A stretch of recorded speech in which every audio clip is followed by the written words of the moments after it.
runtii waxaan rabaa inaan ku hambaliyeeyo maxaa la yiraahdaa in aad ku guuleysatay madaxweyne ku-xigeenka golaha UN General Assembly-ga runtii aad iyo aad ayaan runtii ugu faraxsanahay waan ku hambaliyanayaa oo guul noo soo hooyatay runtii waa magac runtii magaceena oo kor aan u qaadnay weeye waa guul ummadda Soomaaliyeed oo dhan u soo hooyatay mar labaad waana runtii dadaal aad gashay inaad u tartanto oo aad ku guuleysato jagadan iyadoo runtii ay muujinayso in Soomaaliya ay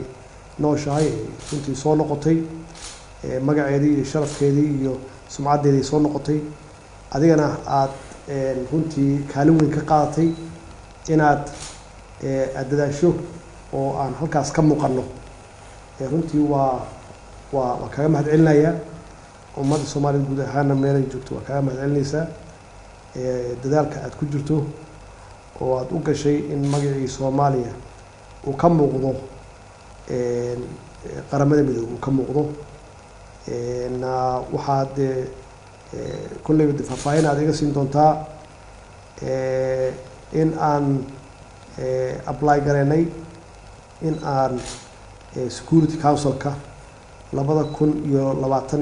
2023-2024 aan u tartami doono oo aad file gareysay nooga baahan tahay shaqo aad iyo aad u culus iyo campaign iyo dadaal badan laakiin inaan aan fikirno inaan maxaan ku raada qorsheeno oo aan hamigaas leenahay yaa runtii horta wax weyn ah inkastoo shaqo badan looga baahan yahay hambaliyaan ku leeyahay aad iyo aad yaan runtii kaaga mahadcelinahay dadaalkaaga Abuukar madaxweyne aad iyo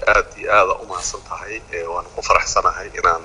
khadka Zoom-ka ku wada hadlayno adiga iyo wasiirkayga Axmed Cawad oo arintan la xiriirta doorashada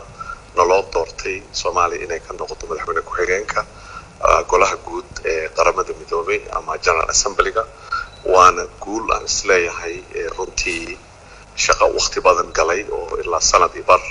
aan ka shaqaynaynay campaign-keeda iyo sidii aan ugu guuleysan lahayn tartankana tartan sahlan ma ahayn laakiin alxamdulillah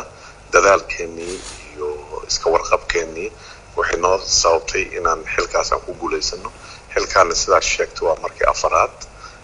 markii noogu dambeysana waxay ahayd 33 sano ka hor insha Allah waa guuleysanaynaa Soomaaliya waa soo noqotay magaceedana waa soo noqday adiga iyo dadka la midka ah runtii waxaad ku leedihiin runtii dadaalkiina iyo shaqadiina aad geliseen in sumcadda kor loo qaado runtii abaal aad ku leedihiin marka waa mahadsantahay madaxweyne waa mahadsantahay wasiir noo soo duceeya ilaahayna nala garab galo hawsha xool culus weeye waxaan rajaynaynaa inaan ku guuleysan doono hawsha shaqada galideeda insha Allah Abuukar ambassador waa mahadsantahay excellent waa mahadsantahay good luck